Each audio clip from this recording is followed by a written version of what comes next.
Ang pinaka-the best na regalo na ibinigay sa sanlibutan, hindi nakabalot sa wrapper, nakabalot sa lampin. Alam nyo, napaka-significance nun. Bakit to? Lampin lang. Si Jesus Christ ay napakayaman sa lahat ng mayaman, sa pinakamayaman, pero binaba niya ang kanyang sarili para sabihin sa atin, inaabot ko kayo kasi ako napakayaman, nagpakahirap para maabot kayo. Taliwas si Jesus sa mga mayayaman, ibang-iba si Lord sa lahat.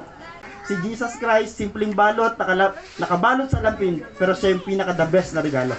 Amen? Si Lord Jesus lang ang nag-iisang regalo na walang katumbas ang halaga. Kaya ho siya ang greatest gift of all. Walang katumbas ang halaga ni Jesus Christ. Kahit trilyon o bilyon pa yan, hindi yan kayang itumbas sa buhay ni Jesus. Kaya siya ho ang regalong walang katumbas ang halaga, siya'y walang katulad, siya'y walang kulang. Si Jesus Christ yung complete package of salvation. Si Jesus Christ, nung natanggap natin sa ating buhay, tinanggap natin ang kumpletong regalo ng Diyos. Walang katulad, walang kulang, sapagkat siya'y walang hanggan.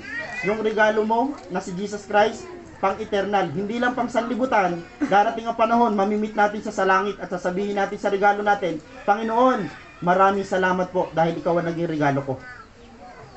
Amen po ba? Pinaka-the best na regalo si Jesus Christ. Sana ho, ngayong Pasko, babago yung ating mindset. Lord, ang Pasko ko ngayong taon na to, magiging meaningful. Ang Pasko ko ngayong taong ito, magiging meaningful dahil hindi dahil sa ganda ng regalo na natanggap ko, kundi Lord, naunawaan ko na ikaw pala yung the best na regalo.